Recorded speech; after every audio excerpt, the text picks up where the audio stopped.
한미 양국의 국방부 장관들이 내일 서울에서 만납니다. 남북 정상회담과 북미 정상회담 합의 사항에 대한 군사적인 후속 조치와 전시 작전 통제권 전환 문제를 주로 논의할 것으로 예상됩니다. 안태훈 기자와 관련 내용 짚어보겠습니다.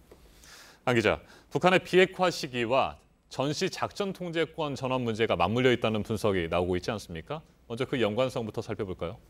네, 일단 전시작전 통제권에 대해서 말씀을 드리면 한반도 유사시에 군의 통제권을 갖는 권리입니다. 네. 이 말뜻만 보면 우리 군이 당연히 갖고 있어야 할 권리입니다. 그러나 주한미군이 이 권리를 갖고 있다는 점 또한 많은 분들이 알고 계실 겁니다.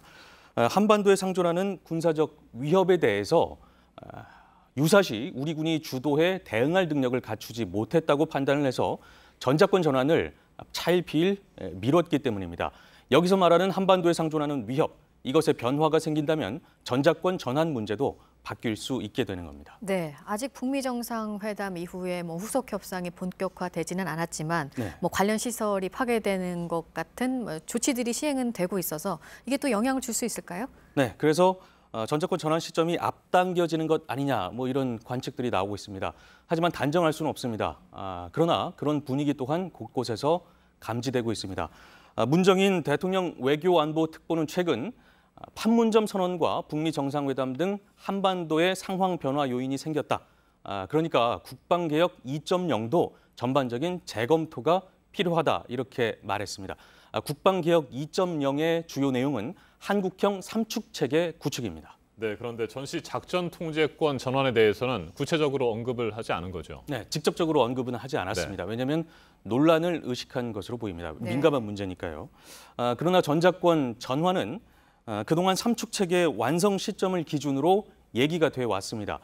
문 특보의 발언은 이 삼축체계에 대한 변화를 시사한 것이라는 게 전문가들의 대체적인 시각입니다. 삼축은 사전 징후 발생 시 선제 타격, 또 한국형 미사일 방어, 또 대량 응징 보복을 말하는데 쉽게 말해서 북한의 핵미사일 위협에 대응하기 위한 공세적인 작전 개념입니다. 네, 문정인 특보 하면 그동안 발언을 할 때마다 논란이 되기도 했는데 네. 한미연합훈련과 관련해서는 실제로 실행이 그렇습니다. 된 부분이 있기도 하고요. 네. 이 전작권이 전환되는 게 빨라질 수 있다는 또 다른 근거가 또 있습니까? 예, 몇 가지 근거가 있는데 일단 말씀드리면 처음으로 지난달 11일이죠. 송영무 국방장관이 2023년에는 전작권이 환수될 수 있을 것 이렇게 구체적인 시점을 밝히기도 했습니다.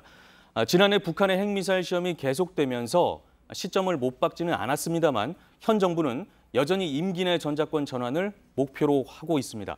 공약 사항이기도 했습니다. 문재인 대통령의 임기는 2022년 5월 9일까지입니다. 앞당겨질 수 있는 겁니다. 국방부 또한 좀 더 속도를 내는 분위기입니다. 전작권 전환을 연기하기 위한 논의가 될 건지 전작권 전환을 앞당기기 위한 논의가 될 건지 참 애매해요.